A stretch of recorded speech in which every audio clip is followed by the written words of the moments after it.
मौलाना फजले हक खैराबादी रहमतुल्लाह अलैह नूं कालिया पानिया की सजा दे के रोटी कोई नहीं, कोई चीज़ कोई नहीं, बंद नेर कोठड़ी में डकिया, अंग्रेज गया है आप दे कोल बाहर कढ़िया, बाहर कढ़ के आंदा ए फजले खैराबादी हाले भी तेन छड्ड देंगे, वापस लै जाने, तू फतवा अपना वापस लै केड़ा कि मुसलमाना का अंग्रेज़ां नाल जिहाद फर्ज है। ये आपने फतवा दिता सी, वो कहता सी वापस लै कि अंग्रेज़ां नाल जिहाद नहीं जरूरी, इस वक्त नहीं रह गया फतवा, ये बगावत है, ये बगावत है, ये लिख के दे ते असा तेन वापस लै जाने। आपने फरमाया चलिया इत्थे मैं होर 8 दिन रवां 10 दिन रवां जिन्ने दिन मेरी जिंदगी है, ते आखिर मैं अगर सहक सहक के जे जान मेरी निकल भी गई ते जान किसी पासे तो लग जाएगी ना। कोई आखणगे तो सही कोई आशक सी हुजूर दा, ये ते ना आखणगे कि ये ते ना आखणगे गद्दारी करके फजले हक खैराबादी सानों मेंबरां दे लोग गालां दे ना कढणगे, ये ते ना आखणगे अंग्रेज दा वफादार हो गया सी, ये ते ना आखणगे मौलवी इस्माइल देलवी तरह अंग्रेज़ां दे नाल रल के ते पठाणा नूं मारन चला गया सी काबल वाले। ये ते ना आखणगे कोई, ये ते ना आखणगे कि यूसुफ रज़ा गिलानी दे दादे तरह दादे दे नाल रल के नूरुल्ला शाह गिलानी उहदे नाल रल के ते मुसलमानां नूं मारन चला गया। ये ते ना कोई आखेगा कि शाह महमूद कुरैशी दे दादे तरह सैयद सी मुसलमानां नूं मारन वास्ते चला गया। और चलिया जेड़े कमीने लोग आंदे ने कि फजले अहमद चिश्ती सैयदां दा गुस्ताख है, ओए 2 नंबर सैयद हर वक्त रहिंदे ने। जेड़ा रसूल दा गुलाम होवे चिश्ती उहदे दर दे बच्चियां दा गुलाम है, जेड़ा रसूल दे दीन दा दुश्मन हो जावे फजले अहमद चिश्ती उहनूं नहीं मनदा।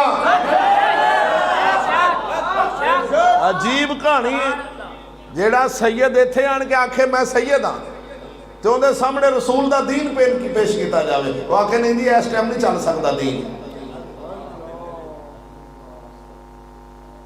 नूरुल्ला शाह सैयद एक गिलानी यूसुफ रज़ा गिलानी जड़ा अपने मुल्क दा वजीर रहा सी, इहदा दादा वो अंग्रेज़ां नाल रल के ते मुसलमानां नूं मारिया उन्हां।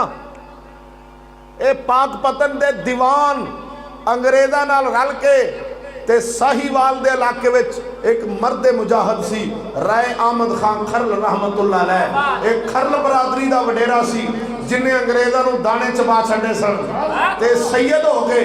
इन्हां उस खरल नूं नमाज पढ़दियां मारिया सी सैयदा ने। एक गुगेरा बंगला गुगेरा साडे नाल खलोता है, उस गुगेरे बंगले के अंदर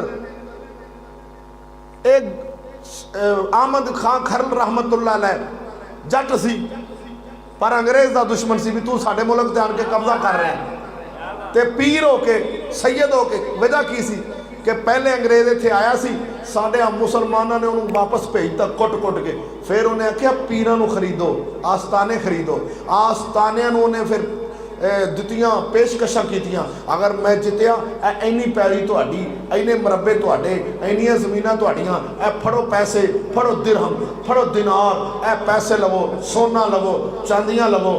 ते सारे पैसे लैके ये वड्डे वड्डे पीरां ने, ये जलालपुर पीर वाले दे पीरां ने सरकार ओ जिहड़ा मुल्तान दे नाल है उथों ये पार्टी सारी निकली सी मुल्तानों, निकलदा निकलदा साहीवाल तक जेड़ा मुसलमान आंदा सी अंग्रेज़ गलत कर रहे उन्होंने वढ़ देंदे सन। कौन? पीरां दी जमात, सईदां दी जमात। तू अपनी तारीख तो पट के वेख। कमीने लोग आखते ने फजले अहमद चिश्ती है गलत कर रहा है, कमीने तेनों कदर नहीं है। और बेहयावा जदों ये फकीर दुनिया तो टुर गया ना तो तू साढ़े बच्चों को पूछना सा तुहाडे जम्मिया ने यार तुसां फजले अहमद चिश्ती वेख्या सी? असां लोकां कदर नहीं की,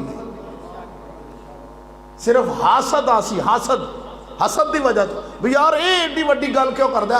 तुहानू अल्लाह ने नहीं तौफीक दी, उन्होंने तौफीक दी सोने, ये रब का फजल है जिंदे ते हो जाए, अल्लाह का फजल।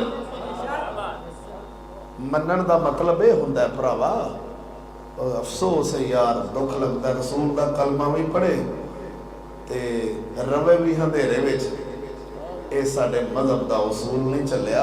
फजले अहमद चिश्ती ने अंधेरे विचों कट के तेन चानन च लिया, वो चानन इस्लाम वाला है। इस्लाम वाला चानन सी। अल्लाह वादा उला शरीक मौला भी यो ही चाहता है।